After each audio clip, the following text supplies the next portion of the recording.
Hey everyone, welcome back to the channel. And if you're a new viewer, welcome to PIESKYTOURS.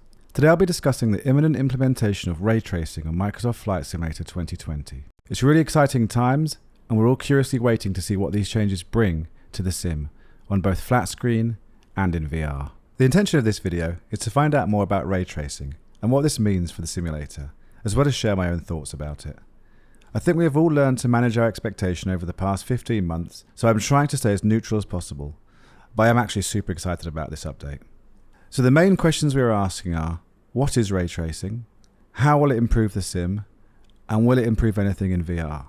I'll address all these important questions and hopefully shed some light on this exciting upcoming feature, which should make for some great discussions in the comments. And please do remember to subscribe to PIESKYTOURS because I can show you the best VR setups, tutorials and tours, so you can see this amazing planet in all its digital glory through Microsoft Flight Simulator 2020.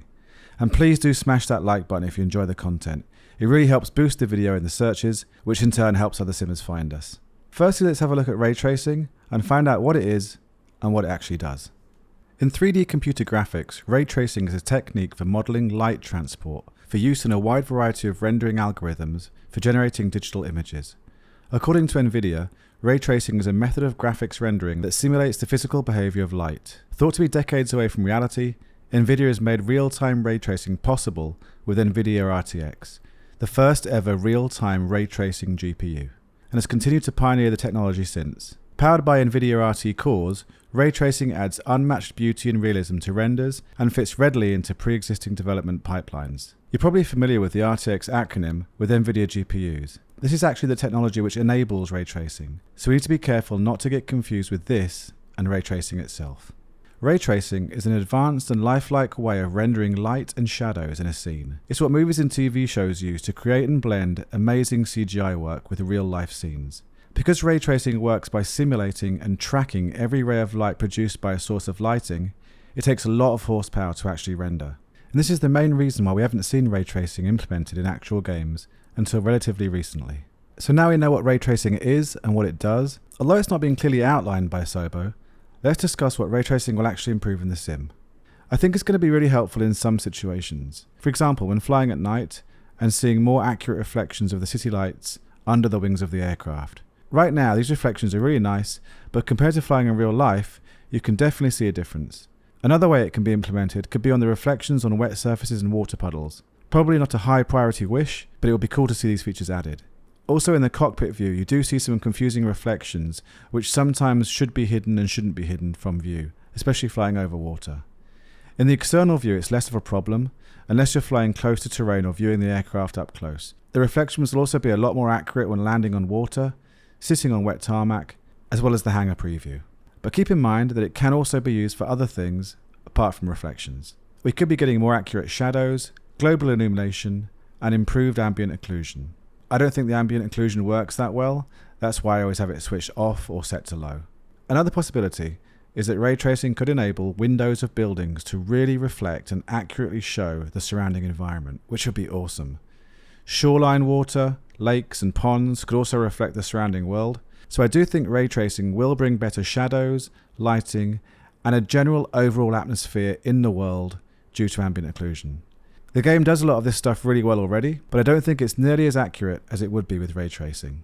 So to summarize, I think ray tracing will drastically improve the game's lighting and the overall ambience. I'm very keen to see improvements to water and all types of reflections, as well as the bleached out lighting that we often get in clear skies. And as I mentioned before, I'm really hoping that the night lighting will be drastically improved with more clarity and more definition. I really do want to see those deeper blacks as well in the sky. If you guys want to add anything to what I've been saying, please let me know in the comments below. I really value what you think and what you say.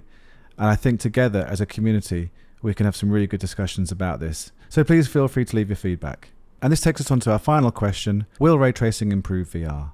Based on how ray tracing works, we should see some improvements in VR. Ray tracing gives the brain what it expects to see in the real world and removes a significant layer that prevents the VR illusion from being complete. So this can only add to the immersion. Currently in Microsoft Flight Simulator 2020, light behavior is implemented based on how it's expected to work in real life. The difference is, ray tracing actually works out and simulates how light should act in each individual case, in-game, giving it way more realism. This same concept is why we see lighting looking so authentic to real life in Pixar movies when compared to those produced with the use of green screen. Furthermore, the NVIDIA RTX graphics cards utilize AI and other technologies to be more efficient. This helps to produce ray-traced graphics more effectively, costing a fraction of before, being generated in real time. And of course, this all affects the overall utilization of the different parts of the system, meaning that these effects should be taking place in VR as well. So with all these technical advancements, we should definitely see more realistic lighting and reflections in VR. I'm not really sure if these effects will take place immediately after Sim Update 7, but I'm really excited to see the difference in VR with ray tracing implemented. As we've been told, ray tracing will be optional in the menus, and I do think there's a chance that quite a few of us won't be using this to start with. I'm only basing this statement off the current track record of the sim, which I don't think I really need to go into anymore at this point. I am still hoping that the cloud pixelation will be sorted out with a combination of ray tracing and DX12. But again, let's wait and see for that one.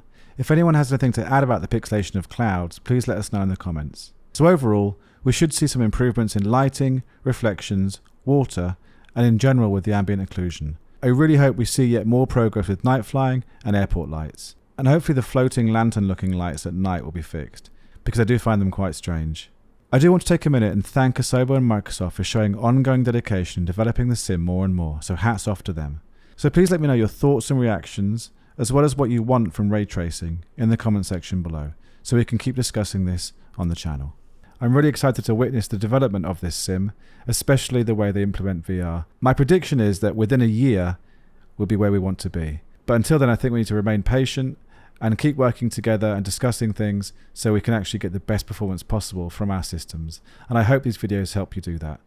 And please do check out my latest video, which focuses on DX12, which will be landing with Sim Update 7. Thanks for your support, guys, and I look forward to making the next video very soon. As always, take care and stay safe.